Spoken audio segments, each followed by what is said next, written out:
नमस्कार आप सभी को। आज हम समतल ज्यामितीय का भाग 2 शुरू करने जा रहे हैं। भाग 1 में हमने विभिन्न प्रकार के कोणों के बारे में जाना, जैसे कि 90 डिग्री से छोटे कोण को न्यून कोण बोलते हैं, 90 डिग्री के कोण को समकोण, 90 डिग्री से अधिक के कोण को अधिक कोण, और जो कोण सरल कोण से बड़ा हो उसे वृत्त कोण बोलते हैं। इसके बाद हमने समांतर रेखाओं पे बनने वाले विभिन्न कोणों के गुणों के बारे में जाना, और अंत में हमने किसी समबाहुभुज की भुजाओं और उस पर बनने वाले कोणों के बारे में पढ़ा। किसी समबाहुभुज के बाह्य कोण, ये बाह्य कोण, इसका योग 360 डिग्री होता है, और अंदर बनने वाले सभी कोणों का योग n-2 गुणा 180 डिग्री, ये अंत्य कोणों का योग होता है, और बाह्य सभी कोणों का योग 360 डिग्री होता है। आज हम त्रिभुज के बारे में चर्चा करेंगे। इसमें दो चीज़ें और जोड़ना चाहेंगे।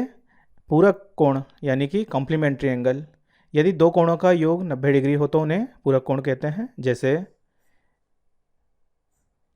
हमें ABCD ये दे रखा है, तो जो एंगल DBC जो होगा और एंगल ACB, इन दोनों कोणों का योग क्या होगा? 90 डिग्री होगा, तो इन्हें पूरक कोण कहेंगे। और समपूरक कोण वह होंगे जिनका योग 180 डिग्री होगा।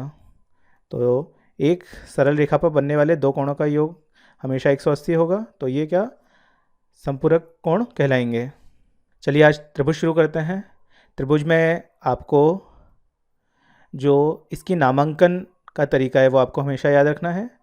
एक त्रिभुज क्या है? 3 रेखाखंडों से घिरी बंधाकृति है, जिसके तीनों कोणों का योग कितना होता है? 180। तो हमेशा जो कोण होते हैं उन्हें अंग्रेजी के बड़े लेटर से दिखाते हैं, यानी कि capital A, capital B, capital C से हम कोणों को दिखाएंगे। और कैपिटल A जो ये एंगल है, ये कोण A के सामने वाली भुजा स्मॉल a होगी, एंगल B के सामने वाली भुजा, ये जो भुजा है BC, इसको बोलेंगे स्मॉल b, और जो एंगल C है इसके सामने बनने वाली भुजा जो कि है AB, इसको बोलते हैं स्मॉल c। तो याद रखें हमेशा जो एंगल्स होते हैं उन्हें कैपिटल लेटर से दिखाते हैं, और भुजा को दिखाने के लिए स्मॉल लेटर्स का उपयोग करते हैं। तो सबसे पहली प्रॉपर्टी देखते हैं। किन्हीं भी दो भुजाओं का योग तीसरी भुजा से अधिक होता है। किसी भी आप त्रिभुज लीजिए, जैसे ये त्रिभुज है, तो इसमें जैसे A+B कर लीजिए तो ये C से बड़ा होगा। आप B+C कर लीजिए तो ये A से बड़ा होगा। आप A+C कर लीजिए तो ये B से बड़ा होगा।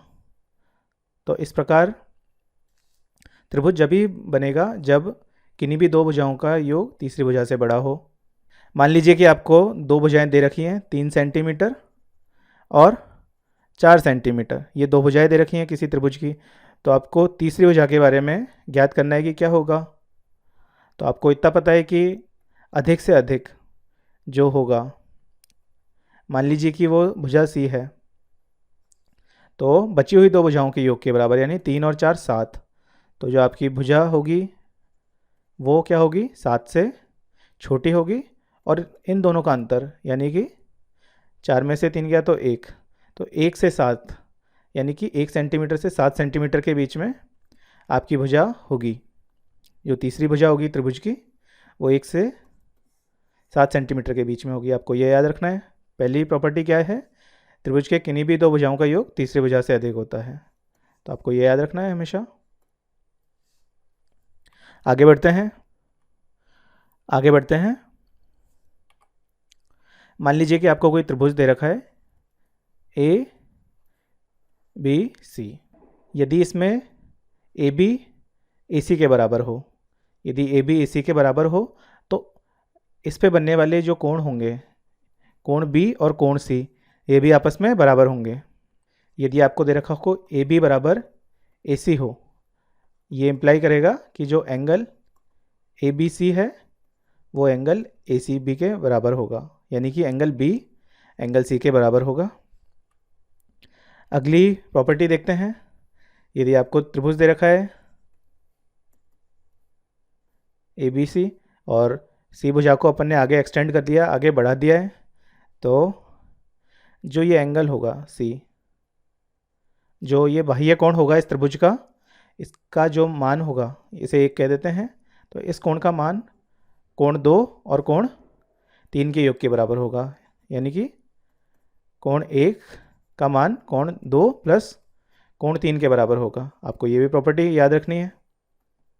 ठीक है, इसमें क्या था कि यदि भुजाएं बराबर दे रखी हो तो उस पर बनने वाले कोण भी बराबर होंगे और त्रिभुज के किसी बाह्य कोण का बराबर विपरीत दिशा में बनने वाले अंतः कोणों के बराबर होता है।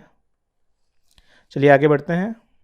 सबसे पहले पढ़ेंगे त्रिभुज के प्रकार, जो कि हैं भुजाओं के आधार पर, यानी कि भुजाओं की लंबाई के आधार पर त्रिभुज के कितने प्रकार होते हैं। सबसे पहले होता है समबाहु त्रिभुज, जिसकी तीनों भुजाएं बराबर होती हैं। समद्वि बाहु यानी कि कोई भी दो भुजाएं बराबर हों, और विषम बाहु यानी कि कोई भी तीनों भुजाएं असमान लंबाई की हों तो उसे विषम बाहु त्रिभुज कहते हैं।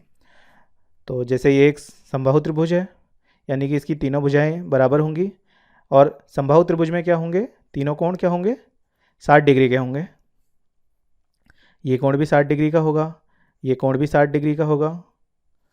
इसी प्रकार यदि आपको एक समद्विबाहु त्रिभुज दे दिया जाए, समद्विबाहु यानी कि जिन कोई भी दो भुजाएं बराबर हों, या मान लीजिए कि ए बी और ए सी बराबर हैं, तो जैसे आपको ये कोण 40 डिग्री दे दिया जाता है, तो आपको पता है ये 40 है और ये दोनों एंगल जो होंगे ये बराबर होंगे, तो ये कितने कितने हो जाएंगे, 70-70।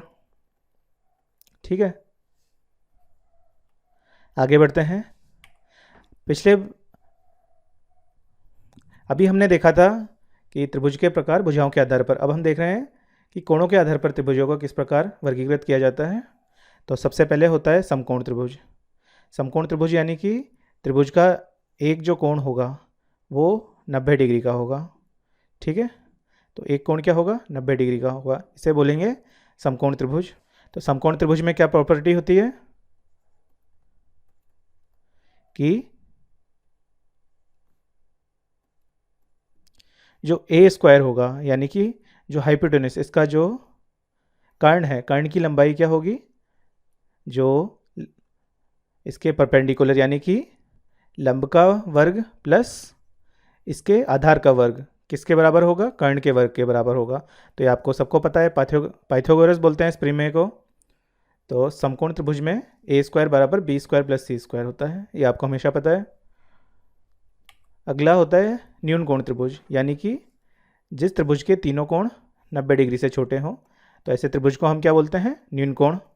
न्यून कोण में क्या प्रॉपर्टी फॉलो करेगी कि जो ए स्क्वायर होगा वो बची हुई दो भुजाओं के वर्ग से छोटा होगा, बची हुई दो भुजाओं के वर्ग के सम से छोटा होगा। और तीसरा होता है अधिक कोण त्रिभुज।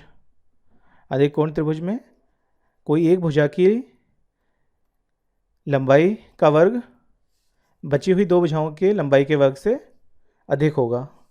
तो ये जैसे अधिक कोण त्रिभुज है, इसमें क्या होगा कि जो ए होगा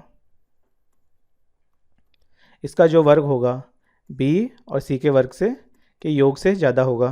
तो यदि ऐसा होता है तो ये एक अधिक कोण त्रिभुज बनेगा। अब मान लीजिए कि आपको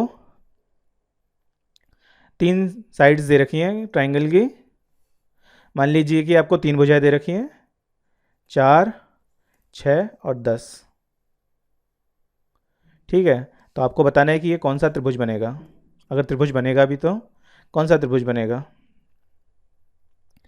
4 का वर्ग हो गया 16, 6 का वर्ग हो गया 36 और 10 का वर्ग 100।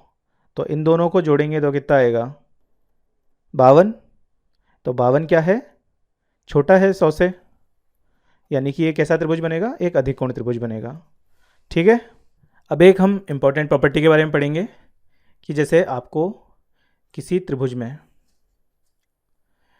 यदि आपको ये दे रखा हो कि जो एंगल ए है वो बड़ा है एंगल बी से और एंगल बी बड़ा है एंगल सी से, यानी कि ये बढ़ते हुए क्रम में है तो इनकी आपस में भुजाओं में परस्पर क्या संबंध होगा? तो ये हमेशा आपको याद रखना है कि यदि ए कोण बड़ा है बी से और बी बड़ा है सी से, तो भुजाओं में भी परस्पर वही संबंध होगा जो कोणों में है। ठीक है, तो चलिए एक सवाल देखते हैं। यदि आपको कोणों का अनुपात, किसी एक त्रिभुज के कोणों का अनुपात दे रखा है आपको 1:2:3, तो आपको भुजाओं का अनुपात ज्ञात करना है। ठीक है, तो यदि आपको जैसे कोणों का अनुपात दे रखा है तो आप कोण निकाल सकते हैं आसानी से। आप x मान लीजिए, तो x + 2x + 3x बराबर 180। यहाँ से x की वैल्यू आ जाएगी कितनी, 6x बराबर 180, तो x बराबर 30। तो सबसे छोटा कोण कितना हो गया, 30 डिग्री। अब आपको कोण तो पता चल गए, यदि कोणों का अनुपात दे रखा है तो आपको कोण पता चल गए, 30 डिग्री, 60 डिग्री और 90 डिग्री। ठीक है, लेकिन क्या आप भुजाओं के बारे में भी बोल सकते हैं कि भुजाओं का अनुपात भी 1:2:3 होगा? नहीं, आपका ऐसा बोलना बिल्कुल गलत होगा। तो एक फॉर्मूला आप याद रखेंगे कि जो a/sin a होता है वो बराबर होता है b/sin b के, और ये होता है c/sin c के बराबर होता है। ठीक है, आपको हमेशा साइन रूल याद रखना है। तो साइन रूल की मदद से हम निकालते हैं कि यदि कोणों का अनुपात हमें दे रखा है तो भुजाओं का क्या अनुपात होगा। तो आपको पता है साइन ए, यानी कि ए एंगल कितना है 30, तो साइन 30 कितना होता है 1/2।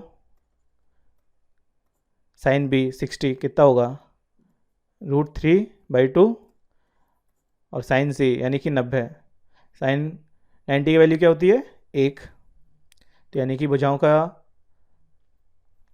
अनुपात क्या आ गया, 1:√3/2। ठीक है, तो भुजाओं का जो अनुपात होगा 1:√3/2।